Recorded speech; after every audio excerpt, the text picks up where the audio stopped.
Aku membatalkan pernikahanku tepat di depan penghulu. Padahal tinggal satu kalimat lagi. Aku sudah resmi menjadi istri laki-laki yang selama ini kupikir akan menjadi teman hidupku. Tapi beberapa menit sebelum akad itu benar-benar terjadi, aku justru membuka sebuah map coklat yang isinya membuat seluruh tamu undangan berdiri dari kursinya. Tidak ada yang menyangka. Calon mertuaku ternyata sudah menjadikan aku ATM berjalan bahkan sebelum statusku resmi menjadi menantu mereka. Dan yang paling menyakitkan, calon suamiku ternyata ikut menyusun semua rencana itu. Kalau saja aku tidak sengaja mendengar percakapan mereka 7 hari sebelumnya, mungkin hari ini seluruh gajiku sudah bukan lagi milikku. Mungkin rumah yang kubeli dengan keringatku sendiri sudah berubah menjadi rumah keluarga mereka. Dan mungkin, aku baru sadar setelah semuanya terlambat. Menurut kalian, kalau kalian jadi aku, apa kalian tetap lanjut menikah? Atau langsung membatalkannya saat itu juga? Namaku Alia. Usiaku 31 tahun. Aku bekerja sebagai seorang manajer operasional di sebuah perusahaan distribusi makanan di Jakarta. Kalau melihat hidupku dari luar, banyak orang bilang aku wanita yang beruntung. Karierku stabil. Penghasilanku cukup. 2 tahun lalu, aku bahkan berhasil membeli rumah kecil 2 lantai tanpa bantuan siapapun. Rumah itu bukan hadiah. Bukan warisan. Bukan juga pemberian orang tua. Setiap bata di rumah itu kubeli dari lembur. Dari bonus tahunan. Dari cuti yang tidak pernah kuambil lalu diuangkan. Dari akhir pekan yang kuhabiskan bekerja ketika teman-temanku sedang liburan. Aku masih ingat malam pertama saat menerima kunci rumah itu. Aku duduk sendirian di ruang tamu yang bahkan belum memiliki sofa. Lantainya masih kosong. Cat temboknya masih berbau baru. Aku hanya membawa nasi bungkus dan sebotol teh dingin. Malam itu, aku menangis. Bukan karena sedih, tapi karena akhirnya semua kerja kerasku selama hampir 10 tahun membuahkan hasil. Aku menelepon ibuku. Bu. Iya, Nak. Alia sudah punya rumah. Di ujung telepon, ibuku langsung menangis. Beliau hanya berkata pelan, Alhamdulillah. Ibu tenang sekarang. Kalimat itu sampai hari ini masih kuingat. Karena sejak kecil, orang tuaku selalu mengajarkan satu hal. Perempuan harus bisa berdiri di atas kakinya sendiri. Bukan supaya lebih hebat dari laki-laki, tetapi supaya tidak pernah bertahan dalam hubungan yang salah hanya karena takut tidak punya tempat pulang. Aku tidak pernah benar-benar memahami nasihat itu. Sampai akhirnya, aku bertemu dengan Bagas. Aku bertemu Bagas hampir 3 tahun sebelum hari pernikahan kami. Waktu itu perusahaan tempatku bekerja sedang mencari vendor baru untuk proyek distribusi. Bagas datang sebagai perwakilan sebuah perusahaan logistik. Kesan pertamaku biasa saja. Ia tidak terlalu banyak bicara. Penampilannya sederhana. Kemeja putih yang dikenakannya bahkan sudah sedikit kusut karena perjalanan. Tapi ada satu hal yang membuatku memperhatikannya. Ia tidak pernah mencoba pamer. Padahal beberapa vendor lain sibuk membanggakan perusahaan mereka. Bagas justru lebih banyak mendengarkan. Selesai rapat, ia menghampiriku. Mbak Alia. Iya, Mas. Terima kasih sudah memberi kesempatan presentasi. Aku tersenyum. Belum tentu kerjasamanya jadi. Bagas ikut tersenyum. Enggak apa-apa. Kalau belum rezeki berarti memang belum waktunya. Jawabannya terdengar sederhana. Tapi entah kenapa, aku merasa nyaman berbicara dengannya. Beberapa minggu kemudian, perusahaannya memang tidak memenangkan proyek itu. Aku mengira pertemuan kami selesai sampai di situ. Ternyata tidak. Suatu sore saat aku sedang membeli kopi sepulang kerja, aku kembali bertemu Bagas. Ia tertawa kecil. Wah, dunia ternyata sempit ya. Aku ikut tertawa. Kayaknya memang begitu. Sejak pertemuan itu, kami mulai saling berkirim pesan. Awalnya hanya membahas pekerjaan, lalu membahas film, makanan, keluarga, sampai akhirnya, kami mulai saling menunggu balasan chat satu sama lain. Bagas bukan tipe laki-laki yang romantis. Ia juga bukan orang yang pandai merangkai kata-kata. Tapi ia selalu berhasil membuatku merasa dihargai. Kalau aku lembur, ia akan mengirim pesan. Jangan lupa makan. Kalau aku sedang banyak pekerjaan, ia hanya menulis. Semangat. Kalimat-kalimatnya sederhana, Namun cukup membuatku merasa ada seseorang yang peduli. 6 bulan kemudian, Bagas mengajakku bertemu di sebuah taman kota. Hari itu hujan baru saja berhenti. Rumput masih basah. Udara terasa sejuk. Ia tampak gugup. Tangannya berkali-kali meremas gelas kopi yang dibawanya. Alia. Iya. Aku nggak jago ngomong. Aku tertawa kecil. Itu aku sudah tahu. Ia ikut tertawa. Lagi pula. Aku juga bukan orang kaya. Aku belum punya rumah. Mobil juga masih kredit. Aku cuma punya niat serius. Aku menatapnya. Aku nggak butuh laki-laki kaya. Aku cuma butuh laki-laki yang jujur. Bagas langsung mengangguk. Aku janji. Aku akan selalu jujur sama kamu. Entah kenapa, kalimat itu membuatku benar-benar percaya. Hari itu, aku menerima cintanya. Hubungan kami berjalan sangat baik. Kami hampir tidak pernah bertengkar. Kalau berbeda pendapat, Bagas selalu memilih mengalah. Ia juga tidak pernah mempermasalahkan pekerjaanku. Bahkan ketika aku pulang malam karena lembur, ia hanya berkata, "Kerja yang tenang. Aku jemput kalau sudah selesai." Beberapa teman kantorku bahkan iri. "Lia, kamu beruntung banget. Dapat cowok yang gak insecure sama perempuan sukses." Aku hanya tersenyum. Dalam hati, aku juga merasa sangat beruntung. Sampai akhirnya, Bagas mengajakku bertemu kedua orang tuanya.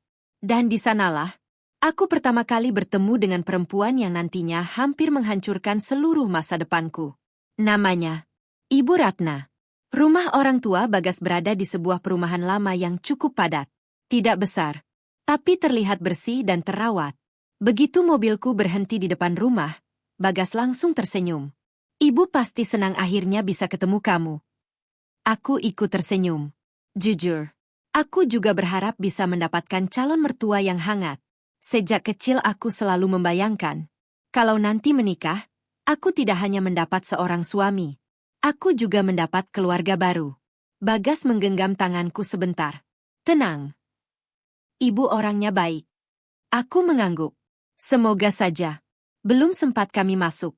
Seorang perempuan berusia sekitar 58 tahun sudah berdiri di depan pintu. Beliau langsung tersenyum lebar. "Masya Allah. Ini Alia, ya?" Aku langsung menyalami tangannya.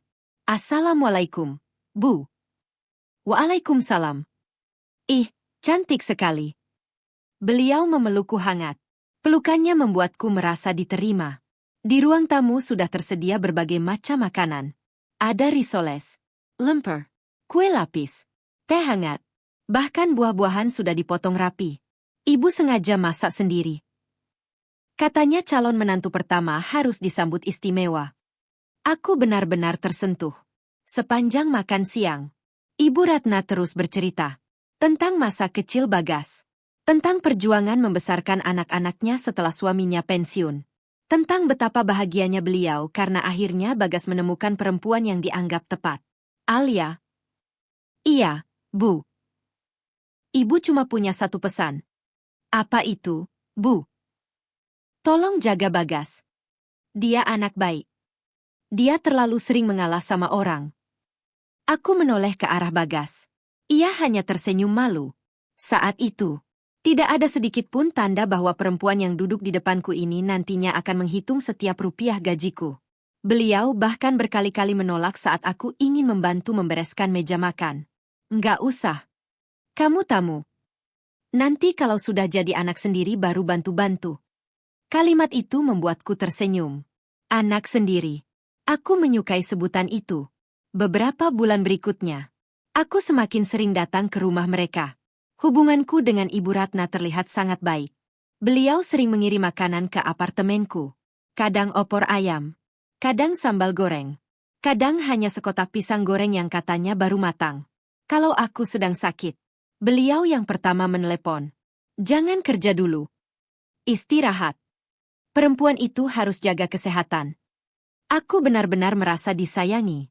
Bahkan ibuku sendiri pernah berkata, "Kalau calon mertuamu seperti itu, Ibu tenang melepas kamu nanti." Aku mengangguk sambil tersenyum.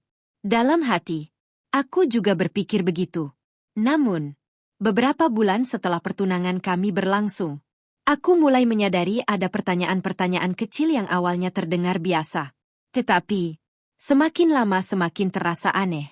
Suatu sore saat kami sedang minum teh bersama, Ibu Ratna tiba-tiba bertanya sambil tersenyum. Lia? Iya, Bu. Kalau boleh tahu, gaji kamu sekarang berapa, Nak? Aku sempat terdiam beberapa detik. Kupikir, beliau hanya sekadar penasaran. Tanpa sedikit pun curiga, aku pun mulai menjawab. Aku tersenyum kecil. Gaji saya cukup, Bu. Ibu Ratna ikut tersenyum. Alhamdulillah. Soalnya perempuan sekarang kan banyak yang karirnya bagus. Ibu senang kalau anak perempuan bisa mandiri. Aku mengangguk. Iya, Bu. Kupikir pembicaraan itu selesai. Ternyata belum. Beliau kembali bertanya. Kalau bonus tahunan ada juga? Ya. Ada, Bu. THR lumayan? Alhamdulillah. Lalu tabungan sudah banyak? Aku mulai sedikit merasa tidak nyaman. Tapi aku tetap berpikir positif. Mungkin beliau hanya ingin memastikan anaknya menikah dengan perempuan yang mampu mengatur keuangan. Tidak lebih. Beberapa hari kemudian, pertanyaan-pertanyaan itu kembali muncul. Namun kali ini lewat Bagas. Lia? Iya. Kamu masih nyicil rumah berapa tahun lagi? Sekitar 8 tahun. Oh. Kalau nanti sudah nikah, rumahnya tetap atas nama kamu. Aku menoleh sambil tertawa kecil. Ya iya. Kan memang aku yang beli. Bagas ikut tertawa. Iya juga sih. Aku sama sekali tidak menangkap ada sesuatu yang aneh dari pertanyaan itu. Karena selama ini, Bagas selalu menghormati semua pencapaianku. Ia bahkan berkali-kali berkata, "Aku bangga sama kamu." Kalimat itu membuatku semakin yakin bahwa aku memilih laki-laki yang tepat. 3 bulan sebelum hari pernikahan, kami mulai mengurus berbagai keperluan akad. Gedung, catering, undangan, fotografer. Semuanya berjalan lancar. Aku dan Bagas sepakat membagi biaya bersama. Namun setiap kali aku menawarkan untuk membayar lebih banyak, karena penghasilanku memang lebih besar, Bagas selalu menolak. Nggak usah. Kita tanggung bareng. Aku semakin jatuh hati. Karena menurutku, laki-laki seperti inilah yang pantas menjadi imam. Tidak merasa rendah diri. Tidak juga memanfaatkan keadaan. Aku bahkan mulai membayangkan kehidupan setelah menikah. Pagi hari berangkat kerja bersama. Pulang sore memasak berdua. Akhir pekan membersihkan rumah. Lalu perlahan menabung untuk masa depan. Sesederhana itu impianku. H14 sebelum akad, Ibu Ratna datang ke rumahku. Beliau melihat-lihat setiap sudut rumah. Bagus sekali rumahnya. Aku tersenyum. Masih banyak yang belum selesai, Bu. Beliau masuk ke dapur. Kemudian ke ruang keluarga. Lalu ke lantai 2. Sesekali beliau mengangguk-angguk. 3 kamar ya? Iya. Wah. Nanti adik Bagas bisa tidur di kamar belakang. Aku langsung menoleh. Maaf, Bu. Beliau tertawa kecil. Iya. Kan nanti kalau kalian sudah menikah, keluargakan satu. Sesekali adiknya nginap. Aku ikut tertawa. Iya, Bu. Namun entah kenapa, ada sesuatu yang mengganjal di dalam dadaku. Beliau kembali berkata sambil tersenyum. Kalau ibu capek di rumah lama, mungkin sesekali ibu juga tinggal di sini. Aku hanya tersenyum. Masih berusaha berpikir baik. Kupikir, beliau hanya bercanda. Sayangnya, aku benar-benar tidak tahu bahwa rumah yang selama ini kubangun dengan kerja keras ternyata sudah mulai mereka anggap sebagai rumah mereka sendiri. Dan 7 hari sebelum akad, semua topeng itu akhirnya jatuh. Dengan cara yang sama sekali tidak pernah kubayangkan. Hari itu, tepat 7 hari sebelum akad, aku pulang ke rumah lebih cepat dari biasanya. Seharusnya sore itu aku masih berada di kantor karena ada rapat evaluasi bulanan. Namun salah satu direktur mendadak membatalkan rapatnya. Aku memutuskan pulang. Sekalian ingin memberikan kejutan untuk Bagas. Aku sudah membeli 2 gelas kopi favorit kami. Kupikir, Kami bisa menikmati sore bersama sambil membahas persiapan pernikahan yang tinggal menghitung hari. Saat mobilku memasuki halaman rumah, aku melihat mobil Bagas sudah lebih dulu terparkir. Aku tersenyum. Bagus. Berarti dia sudah datang. Aku mengambil 2 gelas kopi itu, lalu berjalan pelan menuju pintu. Begitu hendak masuk, aku mendengar suara Ibu Ratna dari arah dapur. Nada bicaranya terdengar serius. Aku mengira mereka sedang membahas menu pernikahan. Karena tidak ingin menyela, aku memilih melepas sepatu lebih dulu. Namun, saat langkahku semakin mendekati dapur, aku mendengar namaku disebut. Alia itu penghasilannya besar. Langkahku langsung berhenti. Aku tidak berniat menguping. Tapi entah kenapa, hatiku menyuruhku diam. Bagas kemudian menjawab, "Iya, Bu." Gajinya memang jauh di atas aku. Aku masih berdiri di balik dinding. Kopi di tanganku mulai terasa dingin. Lalu terdengar suara kertas dibuka. Seperti seseorang sedang membentangkan catatan. Ibu Ratna tertawa kecil. "Nah, Ibu sudah hitung semuanya." Dadaku mulai berdebar. Hitung apa? Beberapa detik kemudian, kalimat berikutnya membuat seluruh tubuhku membeku. Begitu akad selesai, gaji Alia langsung kita atur. Tanganku refleks mencengkeram gelas kopi lebih erat. Aku berharap aku salah dengar. Namun suara Ibu Ratna terdengar semakin jelas. Kalau perempuan sudah sah jadi istri, rezekinya juga sudah jadi rezeki keluarga. Bagas tidak membantah. Ia justru menjawab pelan. "Iya, Bu." Jantungku berdetak semakin cepat. Aku masih mencoba berpikir positif. Mungkin yang dimaksud adalah menabung bersama. Mungkin mereka hanya sedang membahas keuangan rumah tangga. Sampai akhirnya, aku mendengar suara Ibu Ratna kembali. "Nih, Ibu sudah bikin pembagiannya." Aku mendengar bunyi pena menyentuh kertas. Seolah beliau sedang menunjuk satu persatu isi catatan itu. 50%. Buat nutup utang arisan Ibu. Aku langsung menutup mulutku sendiri, supaya tidak sampai mengeluarkan suara. 50%? Utang arisan? Aku masih berharap Bagas akan menolak. Aku menunggu. 1 detik. 2 detik. 3 detik. Namun yang kudengar justru suara Bagas tertawa pelan. "Iya juga ya, Bu. Kalau itu cepat lunas." Ibu jadi nggak kepikiran lagi.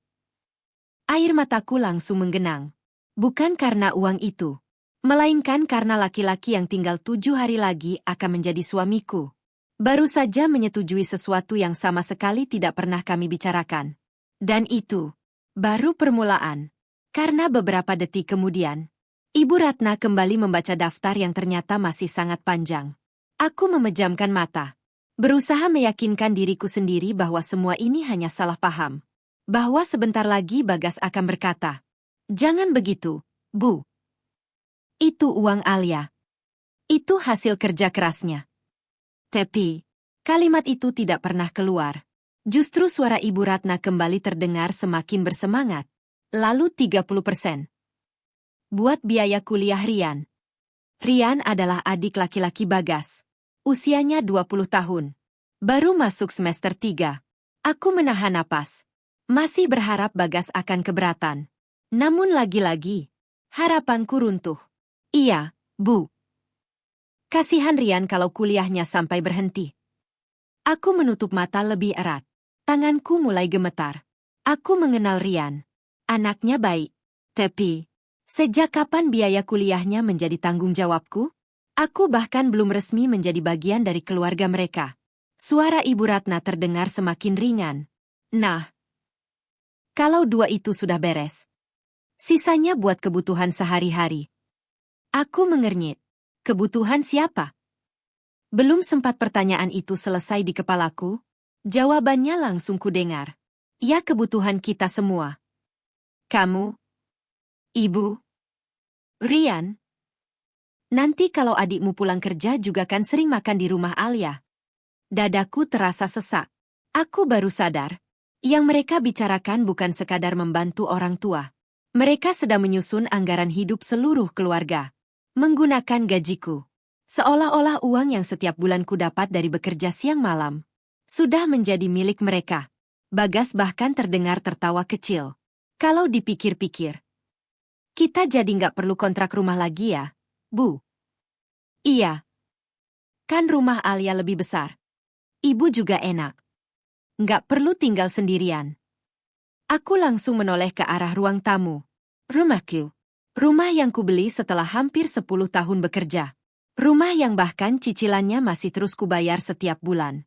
Di mata mereka, ternyata bukan lagi rumah Alia, melainkan rumah keluarga Bagas. Air mataku akhirnya jatuh. Namun aku tetap tidak bergerak. Aku ingin mendengar semuanya. Aku ingin memastikan bahwa apa yang kudengar benar-benar kenyataan. Lalu, kalimat yang paling menghancurkan itu akhirnya keluar. Bagas berkata pelan. Yang penting. Begitu akad selesai. Kartu ATM sama mobile banking Alia langsung aku pegang. Ibu Ratna langsung tertawa puas. Nah, itu baru suami. Kalau uang istri dipegang suami, istri jadi nurut. Bagas ikut tertawa. Iya, Bu. Biar semua pengeluaran lewat aku. Biar dia nggak macam-macam. Tanganku langsung kehilangan tenaga. 2 gelas kopi yang sejak tadi ku genggam terlepas begitu saja. Brak. Suara gelas yang pecah memecah kesunyian rumah. Percakapan di dapur langsung berhenti. Aku masih berdiri di depan pintu, memandangi pecahan gelas yang berserakan di lantai. Beberapa detik kemudian, langkah kaki terdengar tergesa-gesa mendekat. Pintu dapur terbuka. Bagas muncul lebih dulu. Wajahnya langsung berubah pucat begitu melihatku berdiri di sana. Sedangkan di belakangnya, Ibu Ratna masih memegang selembar kertas. Kertas yang berisi rencana bagaimana hidupku akan mereka atur. Bahkan sebelum aku resmi menjadi menantu mereka. Bagas berdiri mematung. Wajahnya yang tadi penuh tawa kini berubah pucat. Matanya bergantian melihat pecahan gelas di lantai. Lalu menatap wajahku. Lia, kamu? Aku tidak menjawab. Aku hanya menatap lurus ke arah Ibu Ratna. Beliau masih menggenggam lembaran kertas itu. Refleks beliau menyembunyikannya di belakang punggung. Seolah semuanya belum terlambat. Alia, kamu pulang cepat, Nak. Aku masih diam. Bagas melangkah mendekat. Lia, dengerin dulu. Aku mengangkat tangan, memberinya isyarat agar tidak mendekat. Untuk pertama kalinya sejak kami berpacaran, aku tidak ingin disentuh olehnya. Suasana rumah mendadak sunyi. Yang terdengar hanya suara AC dan detak jantungku sendiri. Aku menarik napas panjang, lalu bertanya pelan. Aku tadi salah dengar. Atau memang kalian sedang membahas gajiku? Tak ada yang menjawab. Bagas hanya menelan ludah. Sedangkan Ibu Ratna memaksakan senyum. Nak, kamu salah paham. Itu cuma obrolan keluarga. Aku tersenyum tipis. Obrolan keluarga? Iya. Namanya juga nanti sudah jadi satu keluarga. Aku mengangguk pelan. Lalu, yang 50% buat utang arisan itu juga obrolan keluarga. Wajah Ibu Ratna langsung berubah. Bagas buru-buru menyela. Lia, itu cuma bercanda. Aku menoleh. Bercanda? Iya. Ibu memang suka bercanda. Aku kembali bertanya. Kalau 30% buat kuliah Rian juga bercanda? Bagas mulai kehilangan jawaban. Ya. Itu. Aku tidak memberinya kesempatan. Kalau ATM-ku mau kamu pegang setelah akad. Itu juga bercanda. Ruangan kembali sunyi. Tidak ada satupun yang berani menjawab. Karena mereka tahu. Aku mendengar semuanya. Bukan sepotong. Melainkan seluruh percakapan. Ibu Ratna akhirnya menarik kursi. Beliau duduk perlahan. Nak Alia. Ibu cuma ingin yang terbaik buat anak ibu. Kalimat itu membuatku ingin tertawa. Namun yang keluar justru senyum pahit. Yang terbaik. Untuk anak ibu. Lalu bagaimana dengan aku? Beliau terdiam. Aku melanjutkan. Aku bekerja dari Senin sampai Sabtu. Pulang malam. Sering lembur. Aku membeli rumah ini sendiri. Aku mencicil semuanya sendiri. Kenapa sekarang? Hasil kerjaku sudah kalian bagi-bagi bahkan sebelum aku resmi menjadi istri Bagas. Air mata mulai mengalir tanpa bisa kutahan. Bagas akhirnya mendekat satu langkah. Lia, dengerin aku dulu. Aku menggeleng. Tidak. Aku ingin dengar jawaban yang jujur. Apakah benar setelah menikah kamu akan mengambil ATM-ku? Bagas terdiam cukup lama. Lalu, dengan suara pelan, ia berkata, aku cuma ingin mengatur keuangan keluarga. Dadaku langsung terasa kosong. Jadi, semua yang kudengar memang benar. Tidak ada yang salah paham. Tidak ada yang dipelintir. Semua memang sudah direncanakan. Bahkan, dengan sangat matang. Saat itu juga, aku sadar, yang sedang berdiri di depanku bukan laki-laki yang akan membangun masa depan bersamaku, melainkan seseorang yang sejak awal melihatku sebagai solusi seluruh masalah keuangan keluarganya. Dan anehnya, aku justru berhenti menangis. Karena di detik itu, hatiku mulai membuat sebuah keputusan. Keputusan yang akan menghancurkan seluruh pesta pernikahan yang tinggal menghitung hari. Malam itu, aku tidak jadi membatalkan pernikahan. Bukan karena aku memaafkan mereka. Bukan juga karena aku takut kehilangan Bagas. Justru sebaliknya. Aku ingin mereka merasakan apa yang kurasakan. Terkejut, malu, dan hancur. Di saat mereka merasa semuanya sudah berada di tangan mereka. Aku mengangkat tas tanganku. Lalu berkata pelan. Maaf. Aku capek. Aku mau istirahat dulu. Bagas langsung mengejarku. Lia. Tunggu. Aku berhenti di depan tangga. Tanpa menoleh. Ada lagi? Lia. Aku bisa jelaskan. Aku menarik napas panjang. 5 menit yang lalu. Aku juga berharap begitu. Tapi sekarang, aku sudah mendengar semuanya. Aku melangkah naik ke lantai 2. Bagas masih berdiri di bawah. Tidak lagi mengejarku. Mungkin, ia baru sadar bahwa satu kesalahan bisa menghancurkan kepercayaan yang dibangun bertahun-tahun. Sesampainya di kamar, aku mengunci pintu. Barulah air mataku jatuh tanpa bisa kutahan. Aku terduduk di lantai. Masih memakai sepatu. Masih menggenggam tas kerja. Aku menatap cincin tunangan di jariku. Dulu, cincin itu membuatku merasa menjadi perempuan paling bahagia. Sekarang, rasanya seperti borgol. Aku menangis sampai larut malam. Bukan karena takut gagal menikah. Tetapi karena aku sedang berduka. Berduka atas masa depan yang selama ini kubangun di dalam kepalaku. Rumah kecil. Suami yang jujur. Anak-anak. Makan malam bersama. Semuanya runtuh dalam waktu kurang dari 10 menit. Sekitar pukul 11 malam. Ponselku berdering. Nama Bagas muncul. Aku diam. Telepon pertama. Tidak kuangkat. Telepon kedua. Masih kubiarkan. Lalu masuk pesan. Lia, jangan salah paham. Aku membaca. Tidak membalas. Beberapa detik kemudian, pesan berikutnya masuk. Ibu cuma khawatir soal masa depan kita. Aku tersenyum pahit. Masa depan kita? Atau masa depan keluargamu? Ponsel kembali berbunyi. Aku sayang sama kamu. Kalimat itu justru membuat air mataku kembali jatuh. Karena sekarang, aku mulai mempertanyakan semuanya. Benarkah ia mencintaiku? Atau ia hanya mencintai hidup nyaman yang bisa kuberikan? Menjelang tengah malam, aku menelepon satu-satunya orang yang paling kupercaya. Dian, sahabatku sejak kuliah. Begitu telepon diangkat, aku belum sempat berbicara. Tangisku lebih dulu pecah. Lia, kamu kenapa? Aku tidak sanggup menjawab. Butuh hampir 1 menit sampai akhirnya suaraku keluar. Aku nggak jadi bahagia. Dian langsung terdiam. Ada apa? Aku menceritakan semuanya. Tidak ada yang kusembunyikan. Tentang daftar pembagian gaji. Tentang ATM. Tentang rumahku. Tentang semua rencana yang sudah mereka susun. Di ujung telepon, Dian tidak menyela sedikit pun.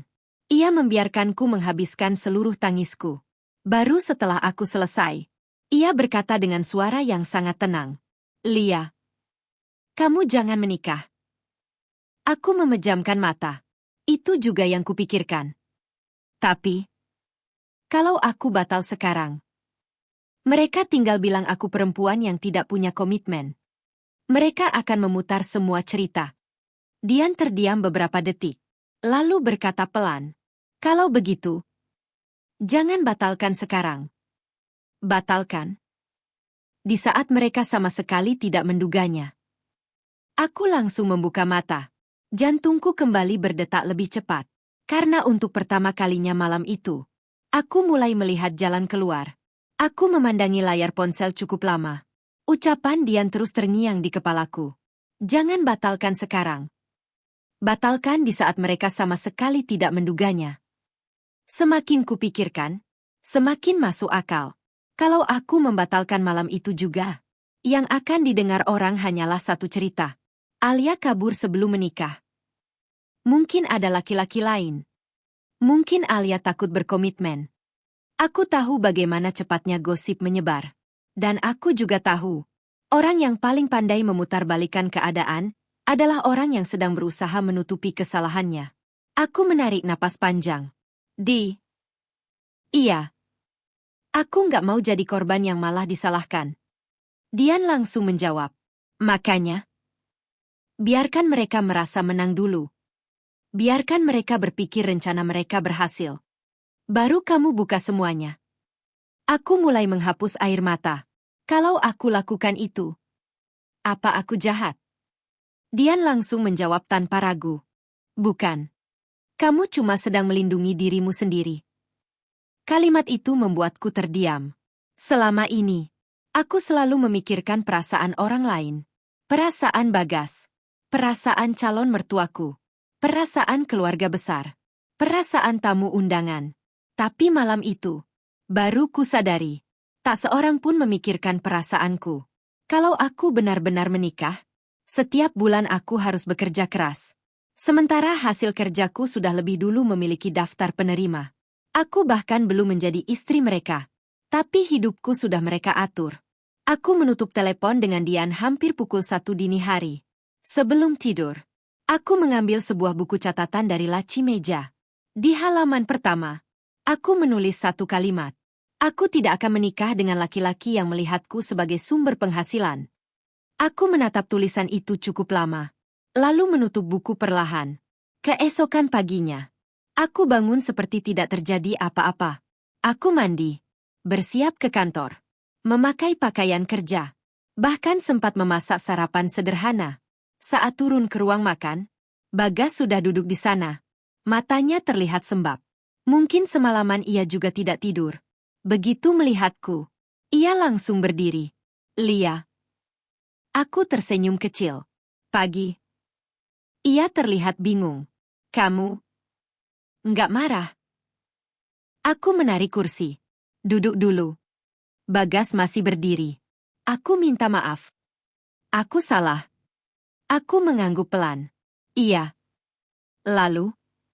Kamu mau maafin aku? Aku menatap wajahnya beberapa detik. Kemudian tersenyum. Kita fokus dulu ke acara nikah. Jawaban itu membuat wajah Bagas langsung berbinar. Ia benar-benar mengira aku sudah memaafkannya. Padahal, yang sebenarnya terjadi, aku hanya sedang memastikan ia tidak akan mencurigai apapun. Sejak pagi itu, aku kembali menjadi Alia yang mereka kenal. Aku tetap membahas dekorasi, tetap memilih menu catering, tetap ikut fitting baju pengantin, tetap tersenyum saat bertemu keluarga Bagas. Bahkan ketika Ibu Ratna memelukku sambil berkata, "Tinggal beberapa hari lagi kamu resmi jadi anak ibu." Aku masih mampu tersenyum. Iya, Bu. Beliau sama sekali tidak tahu bahwa setiap kali beliau menyebut kata anak, aku justru semakin yakin. Aku tidak akan pernah menjadi bagian dari keluarga yang menganggap kasih sayang bisa diukur dengan isi rekening. Sementara mereka sibuk menghitung hari menuju akad, aku justru mulai menghitung bagaimana caranya membuat kebenaran terdengar oleh semua orang. Tepat ketika mereka merasa kemenangan sudah berada di depan mata. Hari-hari menjelang pernikahan terasa sangat panjang. Semua orang melihatku tersenyum. Tidak ada yang tahu bahwa setiap malam aku tidur hanya 2 atau 3 jam. Sisanya, aku habiskan untuk berpikir. Bukan memikirkan bagaimana menjadi istri yang baik. Melainkan bagaimana keluar dari jebakan yang sudah disiapkan untukku. 3 hari sebelum akad, aku mulai mengumpulkan semua bukti. Bukan untuk balas dendam, tetapi supaya tidak ada seorang pun yang bisa mengatakan bahwa aku mengada-ada. Aku membeli sebuah alat perekam suara kecil. Bentuknya seperti flash disk. Mudah disembunyikan. Malam itu, aku sengaja datang ke rumah orang tua Bagas dengan alasan ingin membahas susunan acara. Seperti biasa, Ibu Ratna menyambutku dengan ramah. "Alia, cepat masuk. Ibu baru selesai bikin kue." Aku tersenyum. "Terima kasih, Bu." Sambil berbincang, diam-diam alat perekam itu sudah aktif di dalam tasku. Aku memang tidak bisa memaksa mereka mengulang pembicaraan tempo hari. Tapi aku tahu satu hal. Orang yang merasa rencananya berjalan mulus, biasanya akan berbicara lebih lepas. Dan dugaanku benar. Saat Bagas keluar membeli minuman, Ibu Ratna mendekat ke arahku. Beliau tersenyum sambil menepuk pelan tanganku. "Nak." "Iya, Bu. Nanti kalau sudah nikah." "Ibu tenang." Aku pura-pura bingung. "Memangnya kenapa?" "Soalnya kamu kan pintar ngatur uang. Ibu nggak perlu pusing lagi." Aku hanya tersenyum. Beliau melanjutkan. "Bagas juga sudah ibu ajari. Laki-laki itu harus pegang uang keluarga. Istri nanti tinggal minta kalau perlu." Aku mengangguk kecil. "Begitu ya, Bu?" "Iya.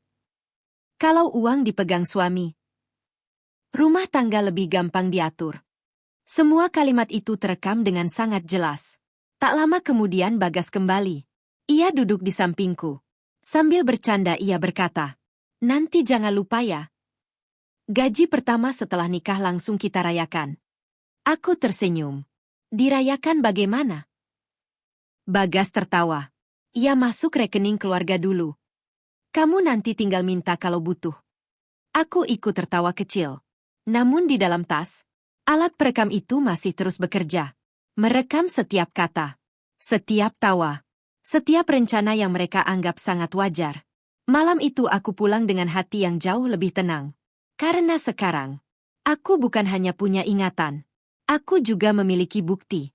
Keesokan harinya, aku kembali menemukan sesuatu yang membuatku semakin yakin bahwa keputusan membatalkan pernikahan adalah keputusan yang benar. Saat sedang memilih foto prewedding bersama Bagas, ponselnya berbunyi. Ia sedang ke kamar mandi. Layar ponselnya menyala di atas meja. Aku sebenarnya tidak pernah memiliki kebiasaan membuka ponsel pasangan. Dan sampai detik itu, aku masih tidak berniat melakukannya. Namun, sebuah notifikasi muncul tepat di layar. Nama pengirimnya, Ibu. Isi pesannya hanya satu kalimat. "Jangan lupa habis akad langsung minta ATM sama PIN-nya. Biar dia nggak berubah pikiran." Aku mematung. Beberapa detik kemudian, masuk balasan dari Bagas. "Tenang, Bu. Semua sudah aku siapkan." Tanganku langsung dingin. Aku tidak menyentuh ponselnya. Aku hanya memotret layar itu menggunakan ponselku sendiri. Klik. Satu foto. Yang nantinya akan mengubah seluruh jalannya pesta pernikahan kami. Aku tidak langsung menyimpan ponselku. Mataku masih terpaku pada layar. "Jangan lupa habis akad langsung minta ATM sama PIN-nya." Kalimat itu begitu pendek. Namun, rasanya jauh lebih tajam daripada pisau. Selama ini aku masih mencoba meyakinkan diriku bahwa mungkin Bagas hanya terbawa omongan ibunya. Mungkin di dalam hatinya ia masih menghargai kerja kerasku. Tapi balasan pesannya menghancurkan harapan terakhir itu. "Tenang, Bu. Semua sudah aku siapkan." Aku menarik napas panjang. Lalu memotret layar itu sekali lagi. Aku memastikan waktu, tanggal, dan nama pengirim terlihat jelas. Setelah itu, aku mengembalikan ponselku ke dalam tas. Beberapa detik kemudian Bagas keluar dari kamar mandi sambil mengeringkan rambut. "Maaf ya. Lama." Aku tersenyum seperti biasa. "Nggak apa-apa." Ia duduk di sampingku. Lalu kembali memilih foto prewedding. Menurutnya, foto mana yang paling cocok dipasang di pintu masuk gedung. Sedangkan aku sudah tidak lagi memikirkan dekorasi. Yang kupikirkan hanya satu. Bagaimana caranya agar seluruh tamu nanti mengetahui siapa sebenarnya laki-laki yang hampir kunikahi? 2 hari sebelum akad, keluarga Bagas mulai sibuk keluar masuk rumahku. Alasannya sederhana, karena rumahku lebih dekat dengan gedung resepsi. Beberapa saudara dari luar kota bahkan sudah mulai menginap. Aku tidak keberatan. Selama ini memang sudah seperti itu rencananya. Namun, baru sehari mereka tinggal, aku mulai melihat sesuatu yang membuat dadaku kembali sesak. Ibu Ratna berjalan mengelilingi rumah sambil memberi instruksi. Sofa ini nanti dipindah ke ruang belakang. Lemari ini kurang bagus. Nanti habis nikah kita ganti. Aku hanya mendengarkan. Beliau kembali menunjuk dapur. Kompor yang ini dijual saja. Kita beli yang lebih besar. Aku memandang wajahnya. Tidak ada sedikit pun kalimat. Boleh enggak, Alia? Yang ada hanya perintah. Seolah rumah ini memang sudah menjadi miliknya. Belum selesai sampai di situ. Saat makan malam, aku mendengar Rian berbicara kepada Bagas. Mas, nanti kamar depan buat aku aja ya? Yang belakang panas. Bagas langsung mengangguk. Iya. Nanti kita atur. Aku hampir tersedak. Kamar depan? Kamar itu selama ini kugunakan sebagai ruang kerja. Tempatku menyelesaikan laporan kantor. Tempatku mengikuti rapat daring. Tempatku bekerja sampai tengah malam. Dan sekarang, mereka membaginya begitu saja. Tanpa pernah bertanya kepadaku. Aku menunduk. Mengaduk nasi yang sebenarnya sudah tidak ingin kumakan. Ibu Ratna tersenyum melihatku. Lia. Iya, Bu. Nanti kalau sudah jadi keluarga, kita saling berbagi ya. Aku mengangkat wajah. Iya, Bu. Beliau kembali berkata, rumah sebesar ini sayang kalau cuma dihuni 2 orang. Aku kembali tersenyum. Iya, Bu. Dalam hati, aku menjawab kalimat yang sama sekali tidak mungkin kuucapkan saat itu. Tenang saja, Bu. Rumah ini memang tidak akan dihuni 2 orang. Karena setelah hari akad nanti, tidak akan ada satupun dari keluarga ibu yang tinggal di sini. Aku memandang mereka satu persatu. Bagas, Ibu Ratna, Rian. Mereka tertawa sambil membahas masa depan. Masa depan yang mereka kira sudah berada di depan mata. Padahal, tinggal 2 hari lagi, semua mimpi itu akan runtuh. Bukan karena kekurangan uang, melainkan karena keserakahan mereka sendiri. Hari yang mereka tunggu akhirnya tiba. Hari akad. Sejak pukul 5 pagi rumah sudah ramai. Perias datang lebih dulu. Disusul fotografer. Lalu keluarga besar. Suara orang bercakap-cakap memenuhi seluruh rumah. Kalau ini terjadi seminggu sebelumnya, mungkin aku akan menjadi orang yang paling bahagia. Tapi pagi itu, hatiku justru sangat tenang. Bukan karena semuanya sudah baik, melainkan karena aku sudah tahu apa yang harus kulakukan. Saat pria sedang merapikan jilbabku, ia tersenyum. Mbak Alia cantik sekali. Aku ikut tersenyum.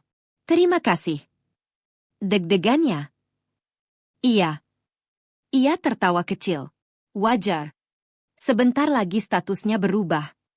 Aku hanya mengangguk. Kalau saja beliau tahu, yang akan berubah hari ini bukan hanya statusku, melainkan hidup banyak orang.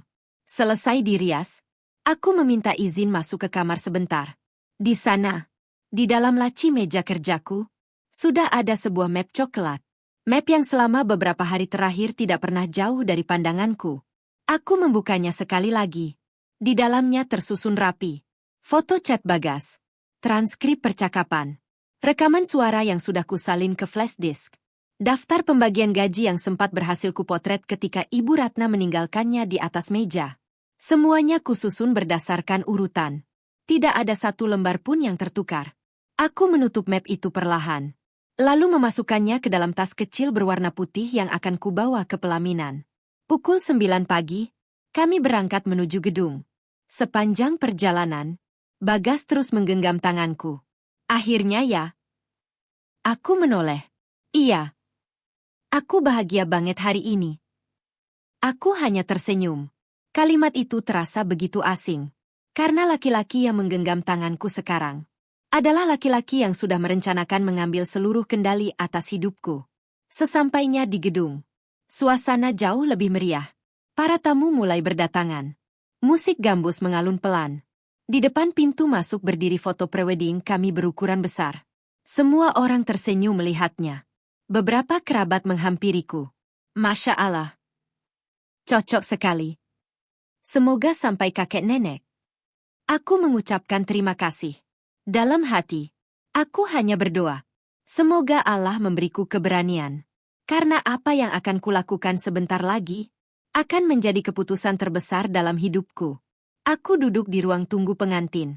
Beberapa menit kemudian, ibuku masuk. Beliau duduk di sampingku. Menggenggam tanganku erat. Nak. Iya, Bu. Ibu bahagia. Air mata beliau mulai menggenang. Ayahmu pasti juga bahagia melihatmu hari ini. Aku langsung memeluk beliau. Pelukan itu membuat dadaku sesak. Karena untuk pertama kalinya, aku harus menyembunyikan sebuah keputusan besar dari orang yang paling kusayangi. Aku tidak ingin beliau panik. Aku juga tidak ingin beliau menghentikanku. Sebab, aku sudah mantap. Kalau hari ini tetap kulanjutkan, yang hancur bukan hanya tabunganku, bukan hanya rumahku, tetapi seluruh harga diriku. Tak lama kemudian, seorang panitia mengetuk pintu. Mbak Alia. Sudah siap. Penghulu sudah datang. Aku mengangguk pelan. Mengambil tas putih itu. Menggenggam map coklat di dalamnya. Lalu berdiri. Saat pintu ruang rias terbuka, aku menarik napas panjang. Satu langkah lagi. Aku akan berjalan menuju pelaminan. Dan tidak ada seorang pun di gedung itu yang tahu bahwa akad nikah yang sudah mereka tunggu sejak pagi tidak akan pernah benar-benar terjadi. Langkahku terasa sangat ringan. Aneh. Padahal seharusnya aku menjadi perempuan yang paling gugup pagi itu. Namun yang kurasakan justru ketenangan. Seolah sejak memutuskan membatalkan pernikahan ini, semua beban yang sempat menghimpit dadaku perlahan menghilang. Aku berjalan memasuki ruang akad. Seluruh tamu langsung berdiri. Beberapa mengabadikan momen itu dengan ponsel mereka. Terdengar suara bisik-bisik penuh kagum. Pengantinnya cantik sekali. Serasia. Semoga langgeng. Aku hanya membalas dengan senyum tipis. Mataku mencari sosok Bagas. Ia sudah duduk di depan penghulu, mengenakan beskap berwarna putih gading. Wajahnya penuh senyum. Sesekali ia melambaikan tangan kecil ke arahku. Aku membalas anggukan singkat. Di sisi kanannya, duduk Ibu Ratna. Beliau terlihat sangat bahagia. Bahkan berkali-kali membenarkan lipatan kebaya yang dikenakannya. Sesekali beliau menatapku sambil tersenyum bangga. Senyum yang kini terasa sangat asing. Aku duduk di kursi yang telah disediakan. Tanganku tetap menggenggam tas putih kecil itu. Map coklat di dalamnya terasa semakin berat. Bukan karena isinya, melainkan karena aku tahu. Beberapa menit lagi, map itu akan mengubah hidup semua orang di ruangan ini. Penghulu mulai membuka acara. Suaranya tenang. Membacakan khutbah nikah. Tentang amanah, tentang kejujuran, tentang tanggung jawab seorang suami. Setiap kalimat yang keluar dari mulut beliau justru membuat dadaku semakin sesak. Aku melirik Bagas. Ia mengangguk-angguk mendengarkan. Seolah semua nasihat itu memang akan dijalankannya. Padahal, aku tahu persis. Bahkan sebelum akad dimulai, ia sudah merencanakan mengambil ATM istrinya. Setelah khutbah selesai, prosesi ijab kabul pun dimulai. Ayahku menyerahkan wali kepada penghulu. Tangannya sedikit bergetar. Aku tahu. Beliau sangat bahagia. Beliau percaya sedang menyerahkan putri semata wayangnya kepada laki-laki terbaik. Andai saja beliau mengetahui siapa Bagas sebenarnya. Aku menggigit bibir bawahku. Berusaha menahan air mata. Bukan karena ragu, tetapi karena aku sedih. Sedih melihat ayah dan ibuku harus ikut berada di tengah kejadian ini. Bagas mengucapkan ijab kabul dengan lantang. Suaranya mantap, tanpa terbata-bata. Beberapa tamu langsung bertepuk tangan kecil. Penghulu tersenyum, lalu menoleh ke arahku. Saudari Alia. Aku mengangkat wajah. Apakah saudari bersedia? Beliau belum sempat menyelesaikan kalimatnya. Aku perlahan berdiri dari kursiku. Seluruh ruangan langsung hening. Semua mata tertuju kepadaku. Bagas terlihat bingung. Lia. Aku tidak menjawab. Aku membuka tas putih yang sejak tadi ku genggam. Lalu, mengeluarkan map coklat itu. Ibu Ratna mulai mengernyit. Bagas ikut berdiri. Lia. Itu apa? Aku memandang mereka bergantian. Lalu memandang seluruh tamu yang memenuhi ruangan. Suaraku terdengar pelan. Tetapi cukup jelas. Maaf. Sebelum akad ini dilanjutkan. Ada sesuatu yang harus diketahui semua orang. Ruangan yang tadi dipenuhi senyum. Mendadak berubah menjadi lautan tanda tanya. Tidak ada seorang pun yang berbicara. Bahkan musik pengiring yang sejak tadi terdengar pelan ikut dimatikan oleh panitia. Semua mata tertuju kepadaku. Penghulu tampak bingung. Beliau memegang buku nikah yang masih terbuka. Nah, ada apa? Aku menarik napas panjang. Lalu membungkukkan badan sedikit ke arah beliau. Maaf, Pak. Saya mohon izin. Saya tidak bisa melanjutkan akad ini sebelum semua orang mengetahui alasan saya. Ruangan mulai dipenuhi suara bisik-bisik. Ada apa? Kok tiba-tiba begitu? Jangan-jangan ada masalah. Bagas melangkah mendekat. Wajahnya mulai panik. Lia. Kita bisa bicara nanti. Aku menggeleng pelan. Tidak. Justru karena selama ini kita tidak pernah benar-benar bicara jujur. Makanya aku berdiri di sini. Ibu Ratna langsung berdiri dari kursinya. Alia. Jangan bikin malu keluarga. Aku menatap beliau. Senyumku perlahan menghilang. Bu. Kalimat itu seharusnya ibu ucapkan kepada diri ibu sendiri. Seluruh tamu langsung terdiam. Aku membuka map coklat itu. Tanganku tidak lagi gemetar. Aku mengeluarkan selembar kertas. Kertas yang sudah sangat ku kenal. Daftar pembagian gajiku. Aku mengangkatnya tinggi-tinggi agar semua orang bisa melihat.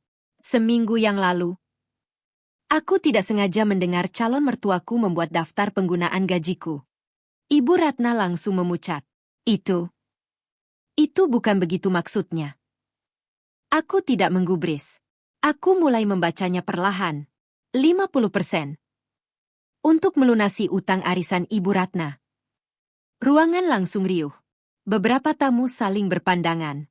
Aku melanjutkan. 30%. Untuk membiayai kuliah adik Bagas. Beberapa orang mulai menggeleng-gelengkan kepala. Kulihat wajah pamanku berubah serius. Sedangkan ibuku mulai menggenggam tangan ayahku dengan erat. Aku menarik napas. Lalu membaca bagian terakhir. Sisanya. Untuk biaya hidup seluruh keluarga Bagas. Suasana benar-benar pecah. Astagfirullah. Apa benar begitu? Kok bisa? Ibu Ratna langsung berjalan cepat ke arahku. Itu bohong. Itu bukan daftar sebenarnya. Aku mengangkat tangan. Sebentar, Bu. Saya belum selesai. Bagas langsung memotong. Lia. Cukup. Nanti kita jelaskan di rumah.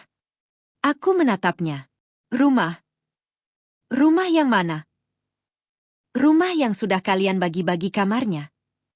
Wajah Bagas langsung berubah. Aku kembali membuka map. Kali ini aku mengeluarkan flash disk kecil. Aku tahu. Mungkin ada yang mengira aku memfitnah. Karena itu, aku membawa rekaman suara. Aku menyerahkan flash disk itu kepada panitia multimedia. Mas, tolong putarkan. Pemuda itu terlihat ragu. Ia menoleh kepada penghulu. Penghulu ikut memandangku. Aku berkata pelan. Kalau setelah rekaman ini diputar ternyata aku berbohong, aku akan meminta maaf kepada semua tamu. Dan aku sendiri yang akan meninggalkan gedung ini. Ruangan kembali hening. Beberapa detik kemudian, suara dari speaker mulai terdengar. Suara Ibu Ratna. Sangat jelas. Nah, Ibu sudah hitung semuanya. 50% buat nutup utang arisan Ibu. Kemudian terdengar suara Bagas. Iya juga ya, Bu. Kalau itu cepat lunas. Ibu jadi nggak kepikiran lagi. Seluruh tamu langsung membeku. Tidak ada lagi yang berbisik. Tidak ada lagi yang meragukan ucapanku. Karena suara itu adalah suara asli calon suamiku dan calon mertuaku sendiri. Namun, Rekaman itu ternyata belum selesai. Dan bagian berikutnya jauh lebih menghancurkan daripada yang pertama. Suara dari speaker kembali terdengar. Kali ini, suara Bagas lebih jelas. Yang penting, begitu akad selesai, kartu ATM sama mobile banking Alia langsung aku pegang. Dadaku kembali sesak. Meskipun aku sudah mendengar rekaman itu puluhan kali, tetap saja rasanya menyakitkan. Beberapa detik kemudian, suara Ibu Ratna menyusul. Nah, itu baru suami. Kalau uang istri dipegang suami, istri jadi nurut. Lalu terdengar tawa mereka. Tawa yang dulu mungkin terdengar biasa. Kini, terdengar sangat mengerikan. Seluruh ruangan mendadak sunyi. Tak ada lagi yang berani berbicara. Aku melihat beberapa tamu saling berpandangan.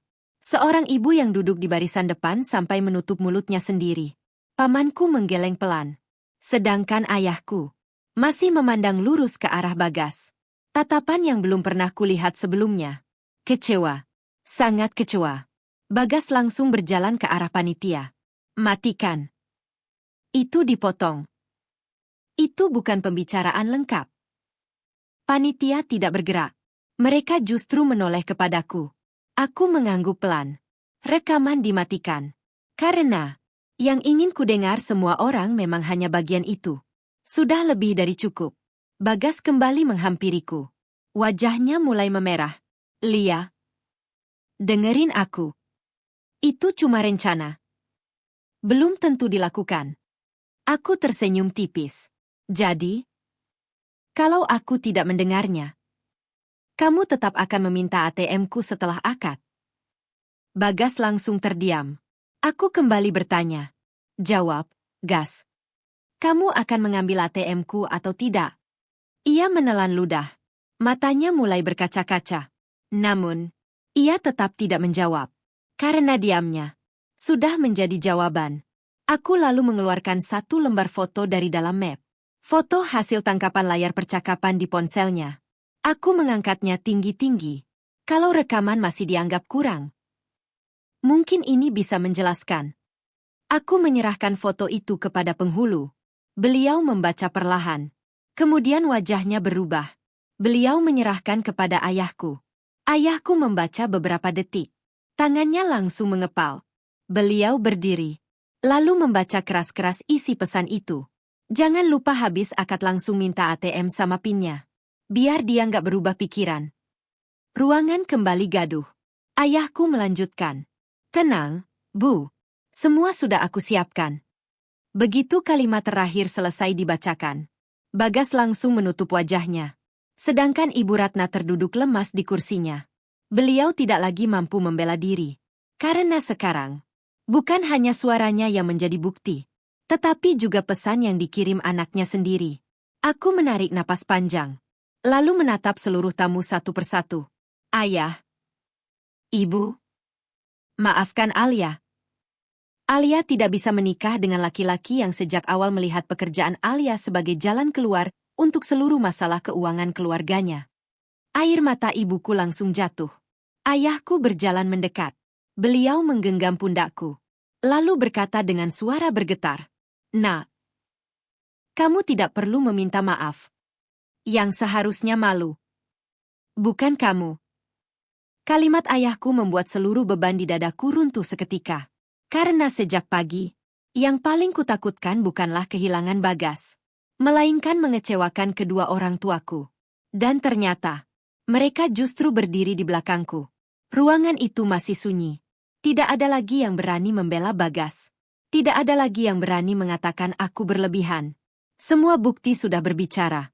Aku perlahan melepas cincin tunangan yang melingkar di jari manisku.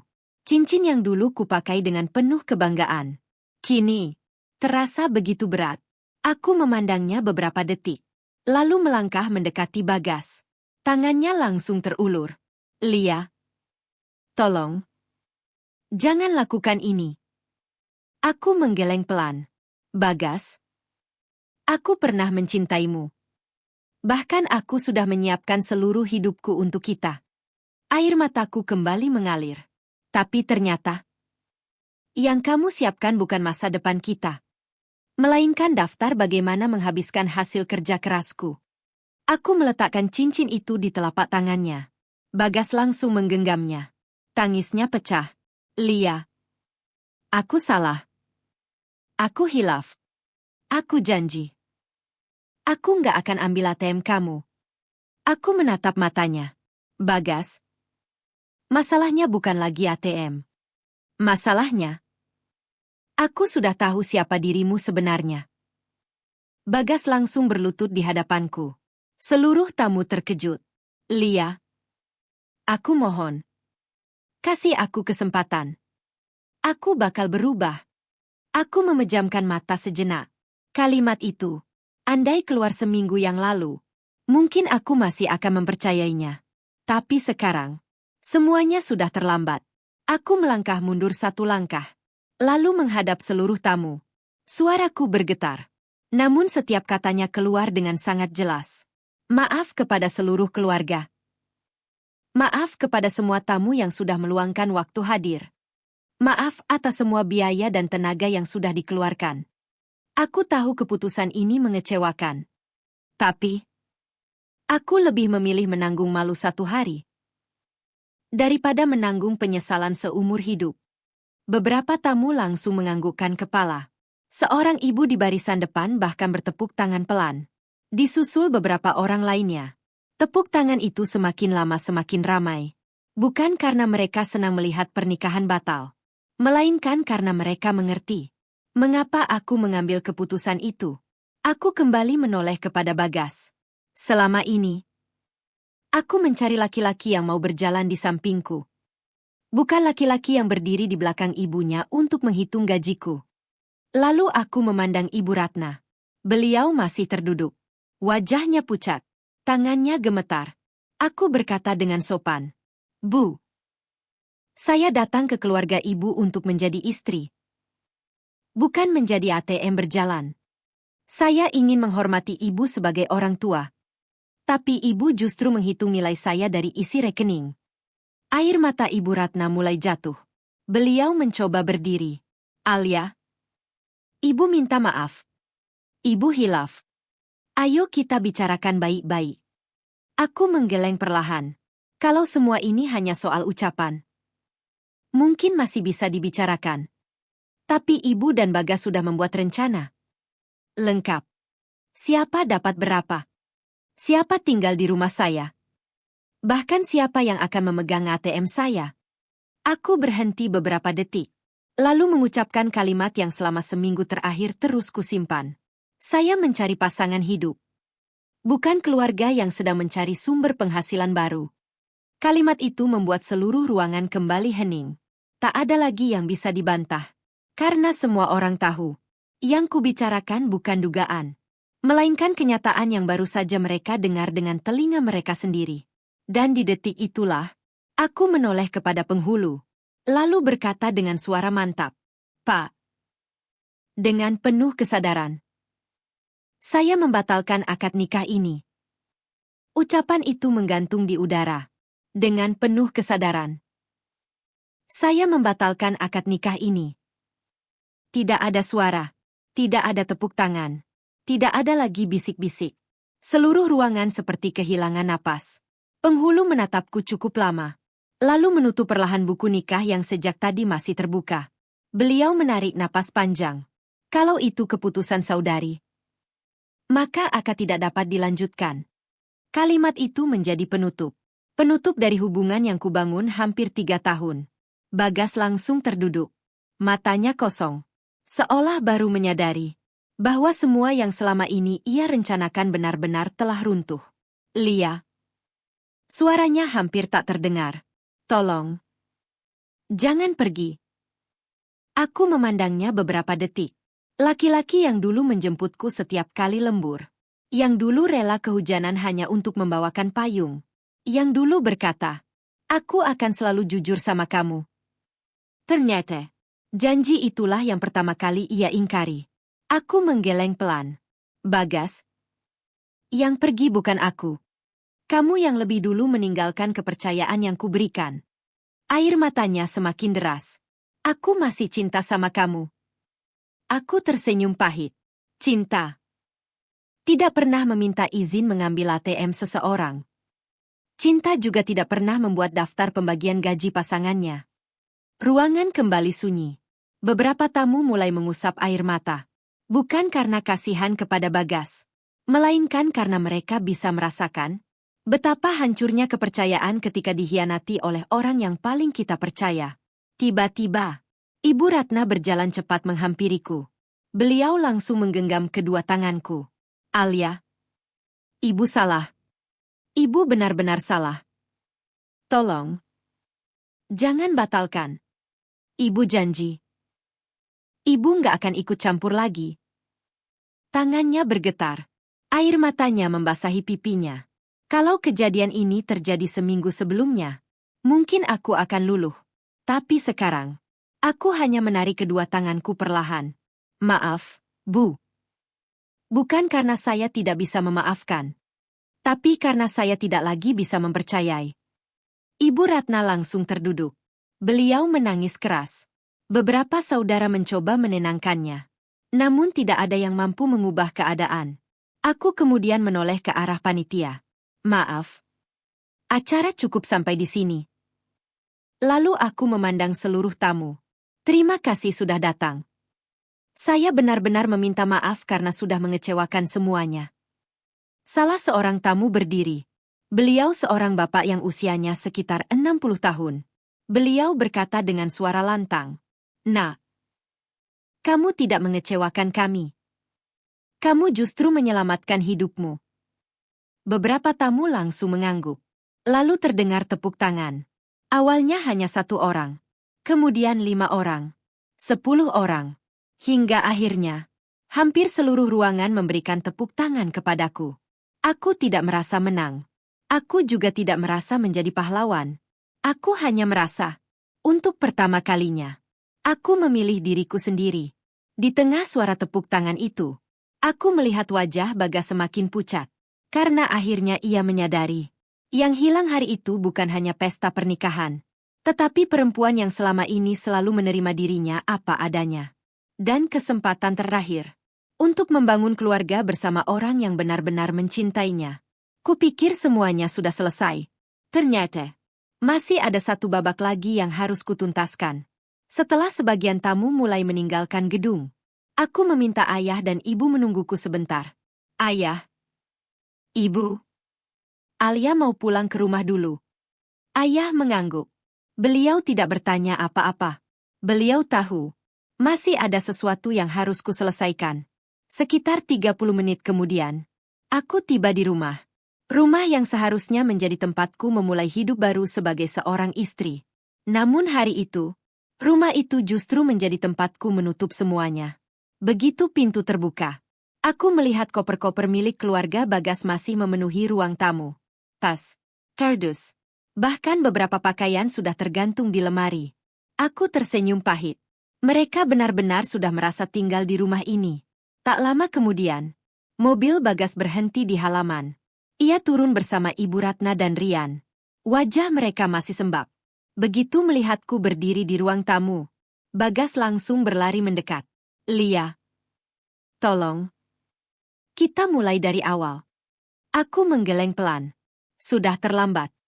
Ibu Ratna ikut masuk. Beliau kembali menangis. Alia. Ibu malu. Ibu salah. Tapi jangan usir kami. Aku memandang beliau beberapa detik. Lalu berkata pelan. Bu. Rumah ini masih atas nama saya. Saya belum pernah mengizinkan siapapun tinggal tetap di sini. Beliau langsung terdiam. Aku melanjutkan. Karena itu, saya minta seluruh barang milik keluarga Bagas dibereskan hari ini. Bagas membelalak. Lia. Kamu serius? Aku mengangguk. Sangat serius. Tapi semua tamu sudah tahu. Aku malu. Aku tersenyum tipis. Bagas. Rasa malu itu seharusnya muncul saat kamu merencanakan mengambil ATM calon istrimu. Bukan setelah semua orang mengetahuinya. Kalimat itu membuat Bagas kembali menundukkan kepala. Rian yang sejak tadi diam akhirnya berbicara. Mbak. Aku benar-benar nggak tahu soal semua itu. Aku minta maaf. Aku mengangguk pelan. Aku percaya. Kamu tidak perlu meminta maaf atas kesalahan orang lain. Rian langsung membantu mengangkat koper-koper milik keluarganya. Ia bahkan tidak berani menatap wajahku. Sekitar 1 jam kemudian, rumah itu kembali kosong. Tidak ada lagi koper. Tidak ada lagi kardus. Tidak ada lagi suara orang membahas kamar mana yang akan mereka tempati. Yang tersisa hanya aku. Berdiri sendirian di ruang tamu. Bagas membawa koper terakhir ke depan pintu. Sebelum keluar, ia menoleh kepadaku. Lia. Aku tahu aku nggak pantas minta apa-apa lagi.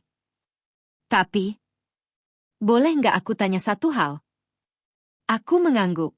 Kalau malam itu, kamu nggak dengar pembicaraan kami? Apa kamu benar-benar akan menikah sama aku?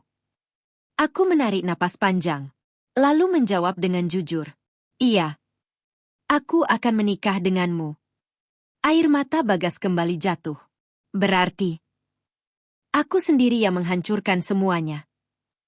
Aku tidak menjawab. Karena memang, jawaban itu sudah ia temukan sendiri. Beberapa detik kemudian, Bagas menarik koper itu keluar rumah. Aku mengikutinya sampai depan pintu. Saat seluruh keluarga mereka sudah berada di halaman, aku mengucapkan kalimat terakhir. Semoga setelah hari ini, kalian menemukan kebahagiaan. Tapi kebahagiaan itu, jangan lagi dibangun dari hasil kerja keras orang lain. Tak ada yang menjawab. Bagas hanya menundukkan kepala. Ibu Ratna kembali menangis. Lalu mobil mereka perlahan meninggalkan halaman rumahku. Aku menunggu sampai mobil itu benar-benar menghilang di ujung jalan. Kemudian, aku menutup pintu rumah perlahan. Klik. Suara kunci itu terdengar sederhana. Namun bagiku, itu bukan sekadar pintu yang tertutup, melainkan penutup dari hubungan yang hampir membuatku kehilangan masa depan, harga diri, dan kebebasanku. Rumah kembali sunyi. Sangat sunyi. Padahal baru beberapa jam yang lalu, rumah ini dipenuhi suara tawa. Suara orang sibuk. Suara keluarga yang bersiap menyambut pernikahan. Sekarang, yang tersisa hanya aku. Aku berjalan perlahan menuju ruang tamu. Kulihat bunga-bunga ucapan selamat masih berjajar di depan rumah. Beberapa bahkan masih bertuliskan, "Selamat menempuh hidup baru." Aku tersenyum pahit. Hidup baruku memang dimulai hari ini. Hanya saja, bukan sebagai seorang istri, melainkan sebagai perempuan yang akhirnya berhasil menyelamatkan dirinya sendiri. Aku duduk di lantai ruang tamu, masih memakai kebaya pengantin. Makeup di wajahku mulai luntur karena air mata. Aku melepas satu persatu aksesori di kepalaku. Tiba-tiba, ibuku masuk. Beliau tidak berkata apa-apa, hanya duduk di sampingku, lalu memelukku. Pelukan itu membuat seluruh pertahananku runtuh. Aku menangis. Bukan tangis penyesalan. Bukan tangis karena kehilangan Bagas. Melainkan tangis karena akhirnya aku tidak perlu lagi berpura-pura kuat. Ibu? Iya, Nak. Alia gagal menikah. Ibuku mengusap punggungku perlahan. Bukan. Kamu berhasil. Aku mengangkat wajah. Berhasil apa, Bu? Berhasil menyelamatkan hidupmu. Air mataku kembali jatuh. Ibu nggak kecewa. Beliau langsung menggeleng. Kecewa? Ibu justru bangga. Lebih baik pulang membawa kebaya tanpa suami, daripada pulang membawa suami yang tidak menghargai anak ibu. Kalimat itu langsung memenuhi dadaku dengan kehangatan. Aku memeluk beliau semakin erat. Ayah kemudian ikut duduk di depan kami. Beliau tersenyum tipis. Nak, ayah cuma mau bilang satu hal. Aku mengangguk. Waktu ayah menyerahkan kamu tadi, ayah percaya kamu akan hidup bahagia. Dan sekarang, ayah tetap percaya. Hanya saja, bukan bersama Bagas. Aku menundukkan kepala. Selama ini aku begitu takut mengecewakan kedua orang tuaku. Ternyata, yang mereka inginkan bukan pesta yang megah, bukan status menikah, melainkan melihat anak perempuannya hidup dengan orang yang benar. Sebulan kemudian, aku kembali bekerja seperti biasa. Hari pertama masuk kantor terasa canggung. Semua orang tentu sudah mendengar kabar pernikahanku batal. Beberapa rekan kerja menghampiri. Lia, kamu nggak apa-apa? Aku tersenyum. Alhamdulillah. Baik. Mereka tidak bertanya lebih jauh. Dan aku bersyukur. Karena aku tidak ingin terus hidup sebagai perempuan yang batal menikah. Aku ingin dikenal sebagai Alia. Perempuan yang tetap berdiri meski sempat dihancurkan oleh orang yang paling dipercaya. Beberapa bulan berlalu. Promosi yang sempat kutolak akhirnya kuterima. Pekerjaanku semakin berkembang. Rumah yang dulu hampir menjadi milik orang lain, kini kembali menjadi tempat yang paling nyaman bagiku. Sesekali, kalau sedang menikmati kopi di teras rumah sendirian, aku teringat Bagas. Bukan karena ingin kembali, melainkan karena aku bersyukur. Allah memperlihatkan sifat aslinya. Sebelum ijab kabul benar-benar terjadi. Karena andai semua itu baru terbongkar setelah aku resmi menjadi istrinya. Mungkin harga yang harus kubayar jauh lebih mahal daripada rasa malu yang hanya berlangsung 1 hari. Hampir 8 bulan berlalu sejak hari itu. Luka yang dulu terasa begitu dalam, kini perlahan berubah menjadi pelajaran. Aku tidak lagi menangis setiap melihat kebaya yang kusimpan di lemari. Aku juga tidak lagi menghindari pertanyaan orang-orang tentang pernikahan. Karena sekarang, aku sadar, tidak semua hubungan yang gagal adalah kegagalan.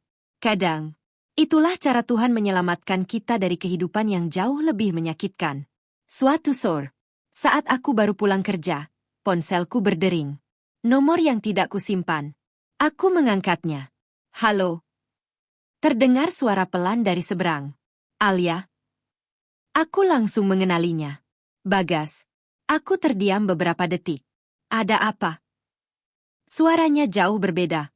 Tidak lagi percaya diri. Tidak lagi terdengar penuh semangat. Aku cuma mau bilang. Aku sudah pindah kerja. Aku hanya menjawab singkat. Syukur. Ia kembali berkata. Ibu sekarang jual rumah. Aku tidak menjawab. Utang arisan itu ternyata jauh lebih besar dari yang aku tahu. Rian juga cuti kuliah sementara karena belum ada biaya. Aku tetap diam. Bukan karena aku senang mendengarnya. Melainkan karena semua itu sudah bukan lagi bagian dari hidupku. Bagas menghela napas panjang. Aku baru sadar. Selama ini aku terlalu sibuk menjadi anak yang berbakti. Sampai lupa bagaimana menjadi calon suami yang bertanggung jawab. Air mataku tidak jatuh. Hatiku juga tidak lagi sakit. Yang kurasakan hanya iba. Karena penyesalan memang selalu datang paling akhir. Alia, aku nggak berharap kamu balik. Aku cuma berharap suatu hari nanti kamu bisa benar-benar memaafkan aku. Aku memandang halaman rumah dari balik jendela. Rumah yang dulu hampir berubah menjadi tempat tinggal satu keluarga besar. Rumah yang berhasil kuselamatkan karena aku berani berkata tidak. Aku menjawab pelan. Aku sudah memaafkan. Di ujung telepon, Bagas menangis. Aku melanjutkan. Tapi memaafkan bukan berarti mengulang kesalahan yang sama. Telepon itu berakhir tanpa kalimat lain. Aku meletakkan ponsel di atas meja, lalu berjalan ke teras. Matahari sore mulai tenggelam. Anginnya sejuk. Aku tersenyum kecil. Dulu, aku mengira kebahagiaan adalah menikah dengan orang yang kucintai. Sekarang, aku tahu, kebahagiaan adalah hidup bersama orang yang juga menghargai diriku. Bukan orang yang menghitung nilai diriku dari jumlah gaji setiap bulan. Kalau hari itu aku memilih diam. Kalau hari itu aku tetap mengucapkan akad. Mungkin setiap akhir bulan aku akan bekerja untuk memenuhi daftar kebutuhan orang lain. Mungkin rumah ini sudah bukan lagi tempatku merasa aman. Dan mungkin aku akan menghabiskan sisa hidupku sebagai ATM berjalan yang dibungkus dengan nama bakti kepada keluarga. Syukurlah, aku memilih kehilangan pesta pernikahan daripada kehilangan harga diriku. Kalau kalian berada di posisi aku, apakah kalian juga akan membatalkan pernikahan di hari akad? Atau tetap menikah demi menjaga nama baik keluarga? Tulis pendapat kalian di kolom komentar. Karena aku percaya, harga diri seorang perempuan tidak pernah boleh ditukar dengan status sebagai istri. Dan mulai hari itu, aku tidak lagi takut disebut perempuan yang gagal menikah.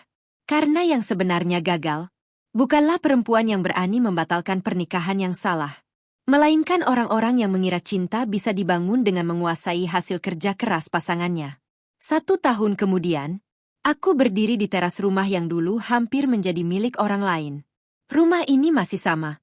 Cat dindingnya masih putih. Pohon mangga di halaman mulai tumbuh semakin rindang. Yang berbeda, kini setiap sudut rumah benar-benar terasa damai. Tak ada lagi rasa takut. Tak ada lagi kekhawatiran kalau hasil kerja kerasku akan dihitung orang lain. Aku menyesap secangkir kopi hangat sambil memandangi matahari yang perlahan terbit. Ponselku berbunyi. Sebuah pesan masuk dari Dian. "Selamat ya, Bu General Manager." Aku tersenyum. Beberapa bulan yang lalu, aku resmi diangkat menjadi General Manager di perusahaan tempatku bekerja. Jabatan yang dulu selalu kutolak karena ingin fokus membangun rumah tangga. Kini, aku menerimanya tanpa ragu. Bukan karena ingin membuktikan sesuatu kepada Bagas, melainkan karena akhirnya aku belajar bahwa hidupku tidak boleh berhenti hanya karena seseorang memilih mengkhianati kepercayaanku. Sesekali, masih ada orang yang bertanya, "Alia, nggak nyesel batal nikah?" Aku selalu tersenyum, lalu menjawab dengan kalimat yang sama. Aku memang kehilangan pesta pernikahan. Tapi aku menyelamatkan puluhan tahun hidupku. Beberapa orang terdiam. Sebagian mengangguk pelan. Karena mereka akhirnya mengerti. Tidak semua keputusan yang menyakitkan adalah keputusan yang salah.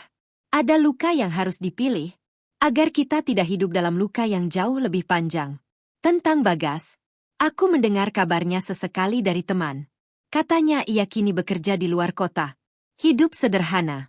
Masih berusaha melunasi utang keluarganya. Aku tidak pernah mencari tahu lebih jauh. Bukan karena membenci, melainkan karena hidup kami memang sudah berjalan di jalan yang berbeda. Sedangkan Ibu Ratna, kabarnya kini lebih banyak diam. Beliau sering berkata kepada tetangga, "Kalau waktu bisa diputar, aku tidak akan pernah menghitung uang calon menantuku."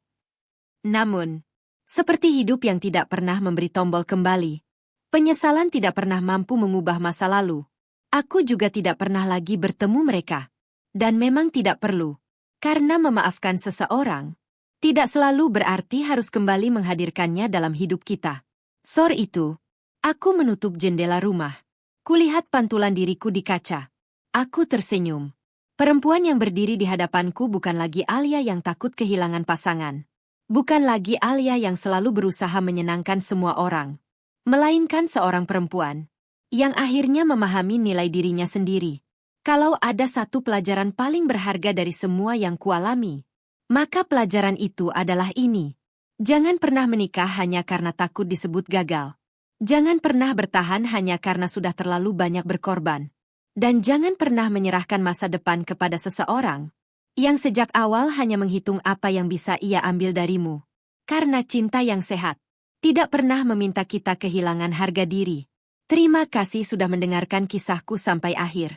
Semoga kisahku menjadi pengingat bahwa keberanian berkata tidak pada orang yang salah seringkali adalah langkah pertama menuju kehidupan yang benar-benar bahagia. Sampai jumpa di cerita berikutnya.